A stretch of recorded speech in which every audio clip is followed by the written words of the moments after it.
Hey folks, we're back. I'm your host, BKP. North Georgia's only live online morning show. Come out of my ear, please. And there is the way you can contact the show, 706-889-9700. Give me your opinion. I'm giving you mine. You can give me yours, okay? Just say it. 827 social media way to follow us. Now, I was on the phone yesterday, okay, with Stevie Richards. Now, some of you out there might know Stevie Richards. Some of you don't. Maybe if you're in the wrestling world, okay. I think if you follow professional wrestling, you know Stevie Richards. And I was on the phone with him yesterday.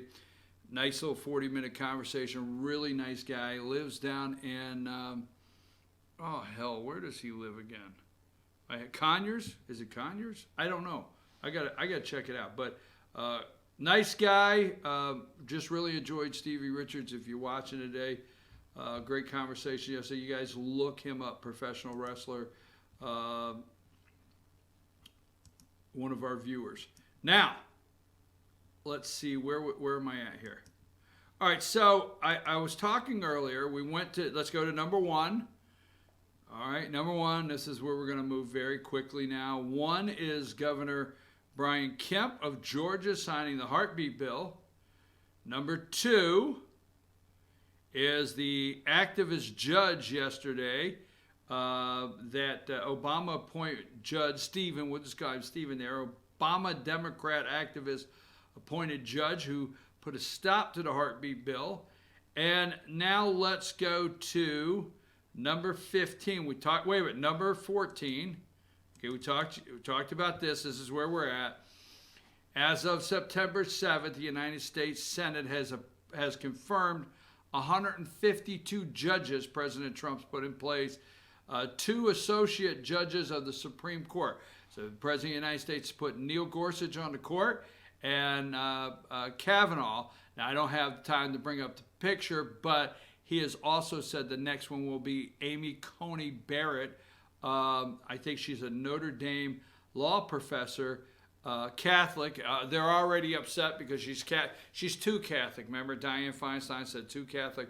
So we're talking about, there's so many reasons, from the EPA, just multiple reasons, the globalists, the deep state, all the above, of the coup attempt, and claiming that a phone conversation with the Ukrainian president, Zelensky, is the reason he must be impeached. It's not, folks. They cannot let this man have a second term. Absolutely not. Because there's things that are changing in this country that they know. And when I say the they, LGBTQ community,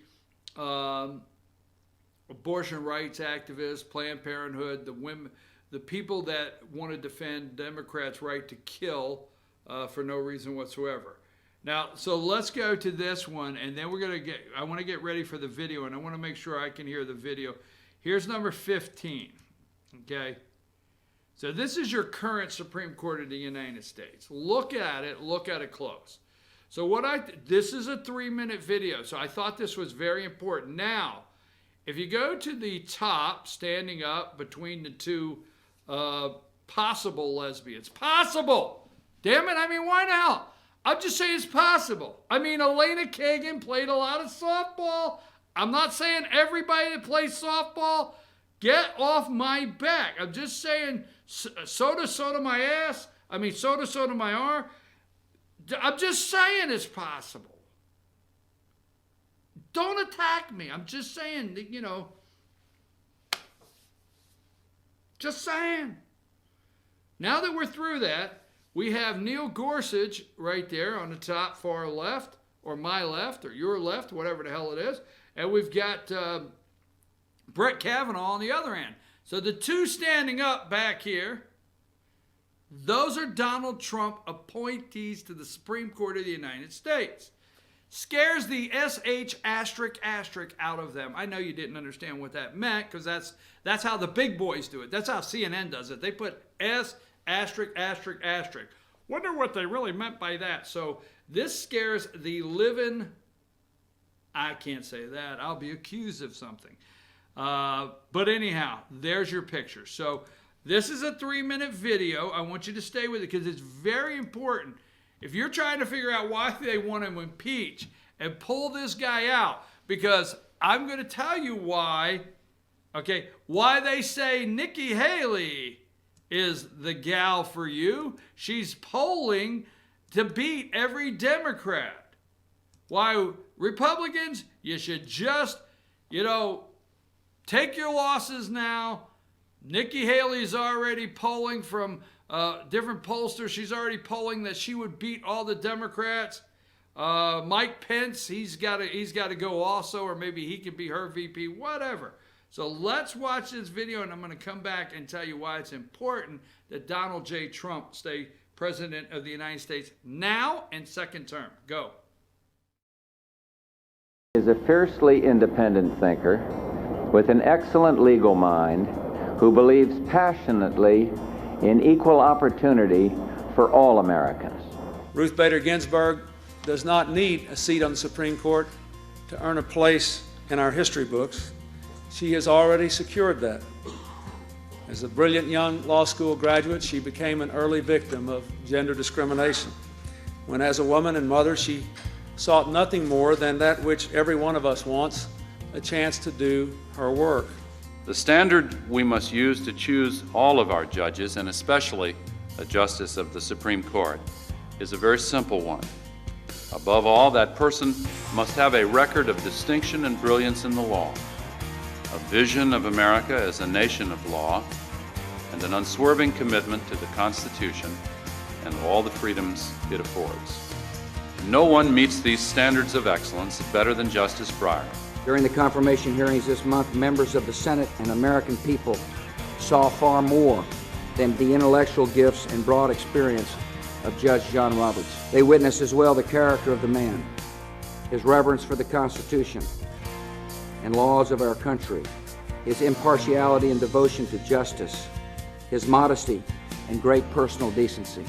A Supreme Court justice must meet the highest standard of legal excellence while serving with humility and fidelity to our founding promise of equal justice under the law. These are qualities Americans want in a Supreme Court justice. These are qualities Americans see in Sam Alito. Justice, equality, and opportunity are the very ideals that have made Judge Sotomayor's own uniquely American journey possible. They're ideals she's fought for throughout her career, and the ideals the Senate has upheld today in breaking yet another barrier and moving us yet another step closer to a more perfect union. For nearly 2 centuries, there wasn't a single woman on the Supreme Court. When Elena was a clerk, there was just one. But when she takes her seat on that bench for the first time in history, there will be 3 women serving on our nation's highest court. It is, as Justice Ginsburg recently put it, one of the most exhilarating developments, a sign of progress that I relish, not just as a father who wants limitless possibilities for my daughters, but as an American proud that our Supreme Court will be a little more inclusive, a little more representative, more reflective of us as a people than ever before. In Justice Gorsuch, they see a man of great and unquestioned integrity. They see a man of unmatched qualifications. And most of all, and most importantly, they see a man who is deeply faithful to the Constitution of the United States. Brett Kavanaugh is a man of outstanding intellect, a brilliant scholar, and his credentials are unsurpassed. Known as a judge's judge, he is a fair-minded, unbiased, and even-handed person. Back to me. Okay.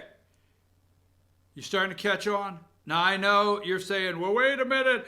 Pompeo, he's been subpoenaed, and they're getting this guy, and they're getting that guy. And I tell you what, they are spinning, the world is spinning out of control with the deep state media trying to corrupt, hashtag deep state, corporate corrupt media trying to run the narrative on impeachment. When I know exactly why these people want this man out of office. Now, yes, the EPA, I get it. Department Department of put this back up right now because we're gonna stay on this for just a minute. Put number 15 back up. The intel community, yes, they want to be as corrupt as they can be. EPA, yes, I get it. Okay, we get it here. All right. The Department of Education, we get it. We get all these reasons. But I'm going to tell you, I'm looking at this reason alone. They cannot let this happen. Look at the two. Now, let me just say here, you're looking at the Supreme Court, the top two on the back, the top two guys on the back. That's who, all right? So we just went through this, okay? So first of all, you've got the Chief Justice, John Roberts. He was appointed by George W. GW appointed John Roberts right there, the Chief Justice of the Supreme Court, which I do not care for, okay? I do think, if you look into it with the conspiracy theory, they have something on John Roberts because when needed, John Roberts votes with the deep state, okay? He was appointed by George W. He was supposed to be one of our conservatives right there in the middle. He's not, okay? At certain times. But there's Clarence Thomas, okay? We'll just call him the black guy, right? Because that's who he is. And Anita Hill, and we know all the above. He wants to retire. That's the word on the street. He wants to retire. So we would be looking to, all right, that is our conservative, okay? I mean, there's others, but that is our conservative, Clarence Thomas. He was appointed by George H. Now, that being said, Thomas wants to retire. Was he up 80 years old? We have to make sure that that seat is not a win for a Joe Biden. Now, as we're talking about this, remember that we could have a Hillary Clinton. We could have a Hillary Clinton. We could have an Elizabeth Warren. We could have Peter Pan Buttigieg. Now, I know you're getting mad at me. I'm in a I don't care kind of mood, okay? So Pete is gay. There you go. I'll give you a second to catch. Oh, hell, you say he's gay? Yes. His husband's a teacher, or his wife/husband, or I don't know what the hell their pronoun is, okay? But the two little gay guys, if they move in the White House, okay, you could have 5 gay Supreme Court justices. Allegedly, damn it. I mean, the other 2 on the top, just saying. You could have that. I mean, do you think Buttigieg is going to go straight, I mean, with judges? Do you think so? How about that headline? Today, President Buttigieg went straight and appointed a heterosexual Supreme Court justice. What the hell's wrong with this damn world? It's out there, folks. That headline possibility is out there. So anyhow, what the hell's wrong with these damn people? All right, let's go here. So, Supreme Court Justice Clarence Thomas, he wants to retire, okay? So, we just think of who could replace this guy. Oh, my heart. Now, let's go down, all right? So, let's say you got Gorsuch and, what's his name, Kavanaugh, and there would be 3. So, Thomas would get what? He would get that. He would be a Trump 3rd appointee, okay? Now, you watched just a minute ago, the Supreme Court, you got 2 for Clinton, or 3 for Clinton, right? 3 for Clinton, right?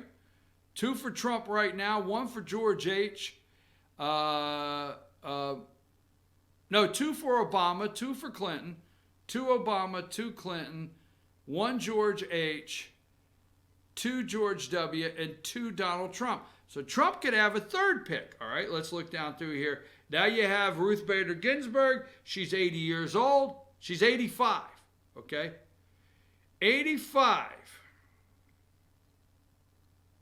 She was nominated by Bill Clinton. So we think she could go at any time. She could fall, break a rib. She could be mistaken as an illegal crossing the border and get shot in the leg. That's hilarious. We'll get into that. No, we're not advocating shooting Ginsburg in the leg. We'll tell you what that means in a minute. She could go. So let's picture that could be 4 4 Trump Supreme Court nominees, okay? And then you have, okay, Breyer. He's 80. He's on the end there next to Clarence Thomas. We never talk about him. He's 80 years old. I'm going to tell you something. There's several of these Supreme Court justices that could die just like Antonin Scalia. They could go to bed with a pillow over their head and say, I'm done. But I'm telling you, Antonin Scalia was downstairs. He was Supreme Court Justice Antonin Scalia was downstairs, and he was eating the steak, and oh my God, this is good steak. And he was getting ready to go hunting, and he went upstairs and went to bed, and boom, it was over. It could be over for any of these guys. So look at Breyer. While I'm breaking this down, look at Breyer. He's on the end there next to the black guy, Clarence Thomas. That's the only black guy there, so it's easy for you to identify. He's on the end. That could be 3. 1, 2, 3. Ginsburg's 4. Breyer could be 5. You got to realize 5 years is a long time. Breyer's got to make it from 80 to 85 without any difficulty. Okay? That could be 5. You're not paying attention. Now, I know I get out there. I lead the league out on the limb, but I know why these damn people want Trump out. Do you realize it's a 9 court? Do you realize why Buttigieg is out there saying, let's stack the court and make it 15? Do you realize why Democrat candidates are out there saying, we need to change the court where it's not political? Because this is the branch of government that the executive branch, the executive of the United States of America, gets to appoint. Then it does go through legislative where the Senate gets to confirm. So there's a process. But there's 9. You know what a majority is, folks? 5. What if Trump had 1, 2, 3, 4? What if he had 5 Trump picks? That's a majority. What if Trump's Supreme Court, I'm saying what if, because I know why they want his ass out of office. And this is very plausible. Is that the right word? Because I would love to use plausible, because I don't get to use plausible that often. I mean, you know me, and syllables, they just don't go together. So it's very plausible this could happen. And then you got the one guy or girl that just goes poof. I don't know, we didn't expect that. Like John Roberts, maybe. Maybe Trump gets 6. Well, we won't go there now. But I'm going to tell you, it's not far-fetched to have 5 Trump appointees on the Supreme Court, which is a majority. That could be there for 20 years after Trump's out of office. Woo! Did I just blow your damn mind or what? I'm serious. I'm serious. Then you go down to Samuel Alito. I think Alito. Wait a minute. What about if that happens and Alito's still on the court? Because I tell you what, I am a Supreme Court Justice Samuel Alito, Anthony Alito fan. I think he's a good conservative, very good conservative. Then you have Sona Sotomayor up there. She was appointed by Bill Clinton. Elena Kagan, Bill Clinton. And then you have Gorsuch. So you could be very close to only a 2 Democrat appointed Supreme Court justice. Supreme Court. It could happen. Don't say it can't. So, then what happens? Heartbeat bill? Right? Look what may get overturned. Look what the Constitution... You keep hearing your democracy's at stake. Oh my God. The Constitution. The President of the United States cannot just trample on the Constitution. You keep hearing it and keep hearing it. We could possibly have a Trump-appointed constitutional majority Supreme Court of the United States, and they are freaking out. I am telling you right now, you need to pay attention to this. Yes, I know Pompeo said he's not going. Yes, I know Giuliani has lawyered up. Yes, I know Giuliani said he might show up if he could bring his charts and graphs. Yes, we know all that here. But here's what I know. They cannot, and they are determined, let President Trump have a second term. Can't do it. A second term is devastating to the left, to socialism, to Obamacare, to socialized medicine, all the above. The Supreme Court of the United States and all the judges. Let's take a break. We got a couple more things we got to do. We'll come back a little more on this. We're going to talk about one of the Georgia State House races, number 71, House seat 71. And then I want to go at 9:30. I want to go and ask you, hey, what if Earl Johnson runs for a third term? How is that going to mix up and scramble up the lottery balls to pull out how is that going to affect the chair commission race in Fannin County? I'm your host, BKP. Let's take a break.